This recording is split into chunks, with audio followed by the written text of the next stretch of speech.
Over the past few months we've looked at many different World War II tanks and some of the most iconic military vehicles deployed during the conflict, and we've considered if they were a good tank or not. We've looked at the Tiger, the King Tiger, the Churchill and so many more, but today we're looking at the Jagdpanther tank destroyer. In this video we'll look at its design history, talk you through each of the different elements of the vehicle, and then look at its effectiveness in combat. Personally, the Jagdpanther is my favourite tank.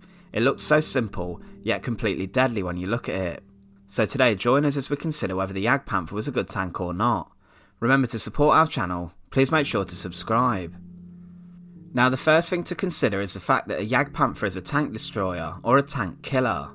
It's tasked with taking out different tanks and military vehicles, and that's really it. It's designed specifically for engagement with enemy tanks, so it's mostly a defensive weapon rather than an offensive one. Its purpose is to deal with threats advancing towards an area, not to go carving through an enemy's defence, unlike vehicles such as the Tiger or the original Panther tank. To begin with, Jagdpanther stands for Hunting Panther and is based upon the chassis of the original Panther vehicle. After coming across heavier Soviet tanks such as a KV-1, it became clear that the Pak-36 gun, which was the most prominent German anti-tank gun at the beginning of Operation Barbarossa, was very ineffective. Because of this, different Pak guns were introduced such as the 75mm Pak-40 and the 88mm Pak-43 gun. It's no surprise that decisions were made to mount these rather effective guns onto military vehicles, and preceding the Jagdpanther was the Nashorn or the Hornisse. This vehicle was rather effective at being able to take out tanks at ranges of over 3,000 metres, but had rather weak armour on board. Another tank destroyer was the Ferdinand or the Elefant, which also used the Pak-43, and was based upon using Tiger I chassis that Porsche had after the German military decided to award a design contract to Henschel. The Elefant had a few flaws when it entered service with the Battle of Kursk. Although it could effectively take out tanks at a distance, when it advanced it became an easy target for Soviet infantry that could go closer to the vehicle as it had a lack of close-range defence. Also, its extremely heavy weight made it difficult to cross most bridges, and the poor Soviet infrastructure and terrain of the Eastern Front made it hard to plot a path to support advances. Because of this, it was clear that the German army was in need of a decent tank destroyer that combined good mobility without reducing armour thickness and a deadly armament. The Pak-43 gun, when it was designed, was meant to be towed, but it became clear that the anti-tank weapon wasn't the easiest to transport, and because of this the Wehrmacht started looking for platforms to put their gun onto. On August 3, 1942, the decision to mount the Pak on a Panther chassis was reached, and Daimler-Benz and Krupp would work together to create the Jagdpanther, with Krupp being responsible for the gun. Originally it was called the 88mm Sturmgeschütz or Stug, and a pre-production model would be presented to Hitler on the 20th of October 1943, alongside the Tiger II and the Jagdtiger. It would enter mass production in November that year. Initially production was rather slow, making 10 tanks per month in April 1944, and delays were caused due to the issues with gearboxes and gears. Also production was slowed due to the Allied bombing raids of German cities in the industrial heartland, and by a lack of workmen needed to work. Production did eventually speed up, and eventually 415 Jagdpanthers were built.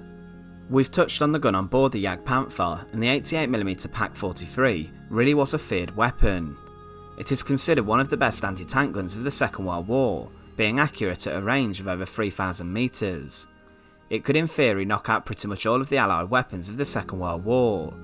The gun was mounted in a central mantlet, which gave it a limited traverse of 12 degrees to each side.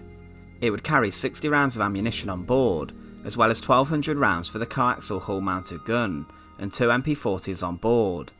Grenades were also sometimes carried on board to launch projectiles near to the tank without endangering the crew.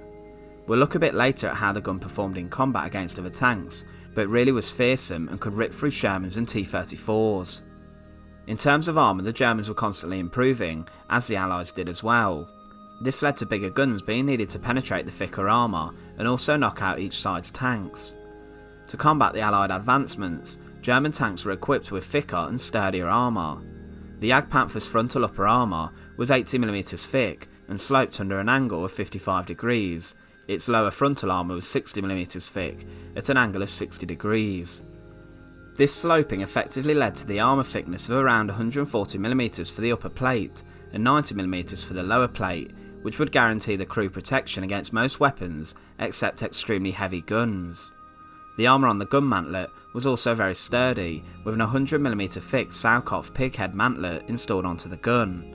Each side of the superstructure also had armour which was thick, so the Jagdpanther's armour was extremely good and was much more superior to earlier tank destroyers such as the Hornisse or the Elefant.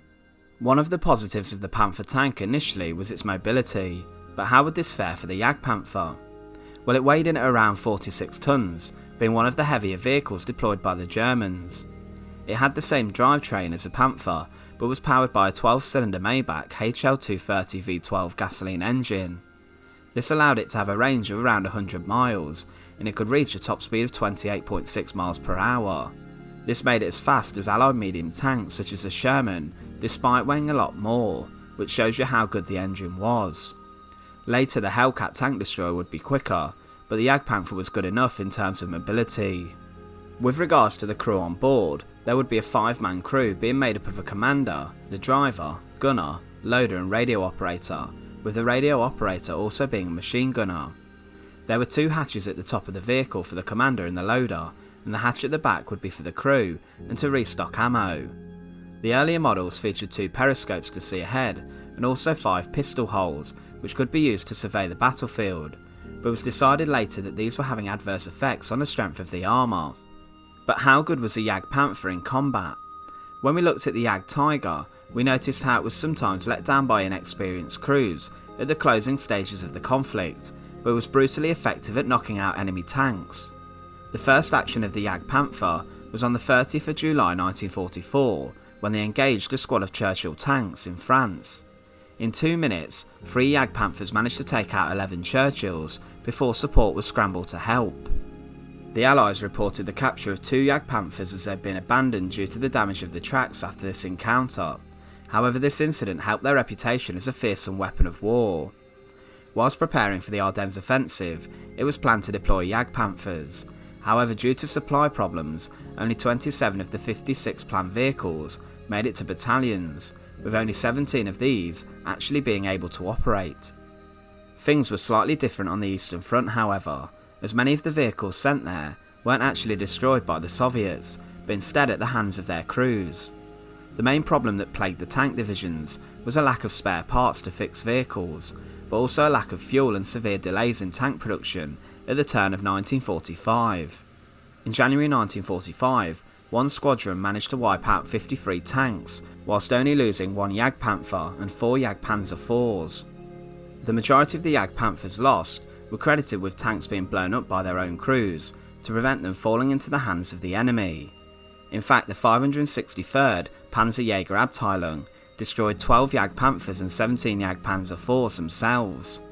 The crews at the latter part of the conflict, like the Jagdtiger, who were sent to fight in Jagdpanthers, were extremely inexperienced and had received pretty much little or no training, rendering the vehicles relatively useless.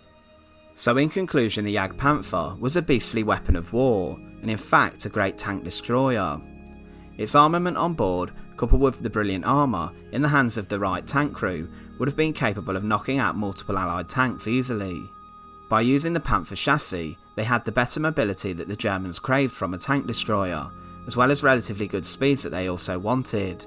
The engine on board offered good range and power despite the heavy weight of the vehicle. The negative once again when it comes to the Jagdpanther, like the Jagdtiger, is simply the time in which it was deployed in the Second World War. The latter stages of the conflict really did lead to poorly trained tank crews, taking these expensive weapons onto a battlefield, but also issues with manufacturing and getting spare parts onto the battlefield also hindered the Jagdpanther. But overall it was an excellent tank destroyer and an extremely feared and brutal weapon of war. Once again, thanks for watching. To support our channel, please make sure to subscribe. Once again, thank you for watching.